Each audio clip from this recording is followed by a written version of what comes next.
37. Você está pronto?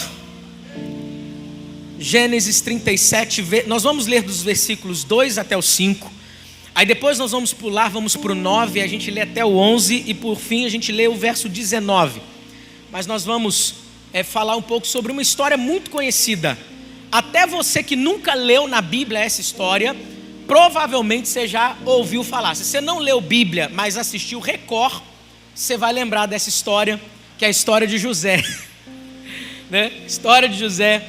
Então é muito comum as pessoas saberem dessa história, mas mesmo assim nós vamos dar uma contextualizada, nós vamos entender mais sobre a história de José, entender o que é que Deus quer falar com a gente a respeito desse assunto.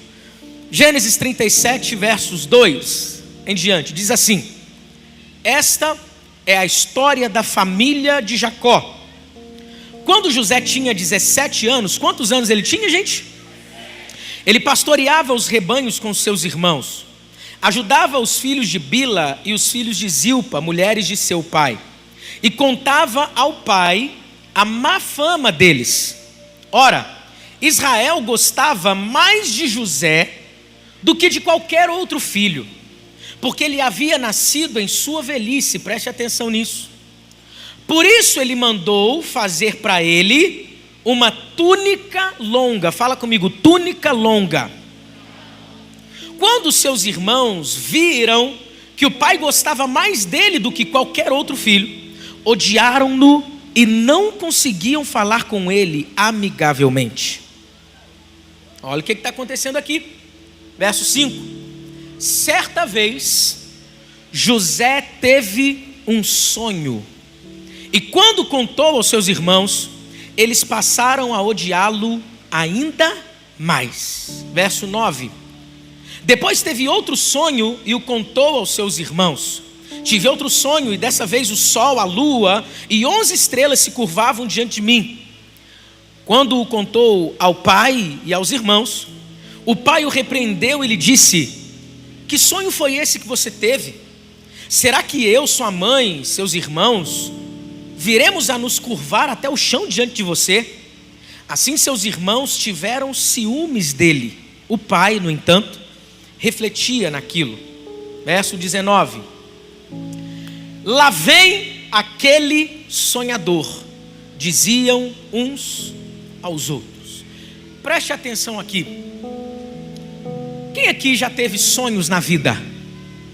Quem aqui já sonhou grande na vida? Escute isso. A pior tragédia na vida, alguém disse certa vez, não é a morte, mas é uma vida sem sonhos. A pior tragédia na vida não é a morte, mas é viver uma vida sem sonhos. E é impossível olharmos para a história de José e não falarmos de sonhos. É impossível, ao falarmos de sonhos na Bíblia, não citarmos o que José viveu. A vida de José fala muitas coisas com a gente a respeito desse assunto. Ele era o filho mais amado do seu pai Jacó, que agora é chamado de Israel. Por que ele é o filho mais amado de Jacó? Por que ele é o filho mais amado de Israel? Em primeiro lugar, porque é um filho que ele teve na velhice. É um filho que ele teve já depois de mais velho. Então, é o queridinho do papai. Aí, a Bíblia vai dizer que, por ser o queridinho do papai, os seus irmãos começando a observar como era o tratamento diferenciado com José, a Bíblia vai dizer que não dava para eles falarem de forma amigável. O relacionamento não era mais de forma amistosa. Israel havia dado uma túnica, só que a Bíblia diz, eu pedi para você repetir de forma proposital, uma túnica longa. Naquele tempo, uma túnica representava algo muito importante quando alguém era presenteado com uma. Só que o normal das túnicas, que era uma espécie de uma veste, era cobrir apenas até o seu cotovelo. Ela tinha um limite, era mais curta. Essa túnica mais longa, ela precisava de mais espaço, ela cobria mais espaço. Então, quando alguém ganhava uma túnica longa, todos os que estavam ao redor ou tivessem perto, ao olhar essa pessoa sendo presenteada com uma túnica longa, não precisava se dizer mais nada. Eles já sabiam: opa, essa pessoa aí, ela é especial. Opa, essa pessoa aí, ela é vista por quem está presenteando como alguém diferenciado. Então a túnica de José, ela ocupa mais espaço. Seus irmãos ficaram com ciúmes, seus irmãos não falavam mais amigavelmente, odiaram ainda mais ao ver essa atitude de Israel para com José. Então preste atenção, o que nós estamos falando isso aqui? É que geralmente, quando você começa a ocupar um pouco mais de espaço, algumas pessoas vão ficar incomodadas com isso. Tem alguém entendendo isso aqui? Né?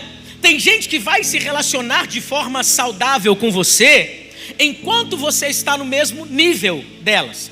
A partir do momento em que você começa a se destacar e ocupar um espaço um pouco maior, você vai ver o que elas vão fazer com você, ou tentar fazer com você. Tem alguém entendendo isso aqui? Tem gente que até te quer bem, desde que seja não melhor do que elas. Eu quero o seu bem enquanto você está no mesmo nível.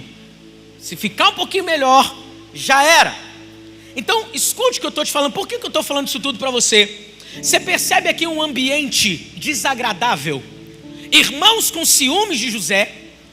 Eu imagino que José poderia até pensar assim: eu não tenho culpa de ser o filho que nasceu na velhice do pai, eu não tenho culpa do pai ter dado esse presente especial para mim. Mas o relacionamento não era amigável, era um ambiente hostil, era um ambiente que não dava para conversar direito. Terrível. Só que o verso 5 diz algo maravilhoso para mim. Mesmo nesse ambiente desconfortável, a Bíblia diz que José teve um sonho. Preste atenção, porque é sobre isso que Deus quer tratar o nosso coração hoje. Você está pronto para ouvir isso aqui? Pega isso aqui. Nenhum ambiente desfavorável é capaz de impedir alguém de sonhar os sonhos de Deus. Nenhum ambiente desfavorável é capaz de te pedir: eu não consigo sonhar porque o ambiente onde eu estou não é legal. Eu não consigo sonhar porque eu não tenho dinheiro no bolso. Eu não consigo sonhar porque me tratam mal. Eu não consigo sonhar porque o ambiente é hostil. Ei, nenhum ambiente desconfortável pode impedir você de sonhar os sonhos de Deus para a tua vida. Mas pastor Leandrinho,